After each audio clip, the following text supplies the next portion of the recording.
Oui, merci Monsieur le Président. Moi, je voudrais recadrer un petit peu les choses. J'ai participé à un certain nombre d'auditions. La 4e année, elle ne tombe pas du ciel quand même, hein.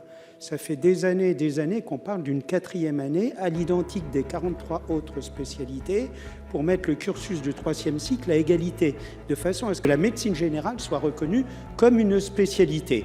C'est revendiqué depuis très longtemps. Simplement, ça a été mis un peu sous le tapis, peut-être par manque de courage au fil des années, pour annoncer la couleur. Là, au moins, il y a une clarté. Et d'ailleurs, quand il s'agit de formation, les internes savent bien que si c'est pour une formation justement à l'installation, c'est d'autant plus intéressant. Puis je voudrais désamorcer un petit peu du côté de ces territoires. Ils vont aller sur des territoires qui sont plus ou moins attractifs, effectivement, mais qui peuvent être très attractifs. Alors, si un territoire rural n'a pas de maître de stage universitaire, il n'aura pas d'interne. Attention. Donc, la formation correspond à un agrément, un suivi avec un maître de stage qui peut être sur n'importe quel territoire. Hein.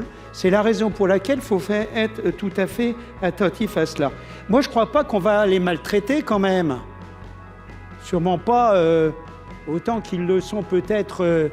déjà à l'hôpital, ils vont bénéficier d'une vie nouvelle, découvrir des malades dans des territoires extraordinaires, parfois, et je suis sûr que ça les convaincra d'aller s'installer. Et pas forcément au libéral. Pas forcément au libéral. Derrière, ils peuvent avoir une activité professionnelle au choix, en fonction de leur choix. Il n'empêche que c'est une année de professionnalisation tout à fait importante et qui mérite peut-être, monsieur que le ministre, qu'on se penche sur les 2 cycles précédents pour faire une année de moins. Parce que 10 ans, c'est long. Et on résumerait les 6 ans en 5, tout le monde y gagnerait. Merci.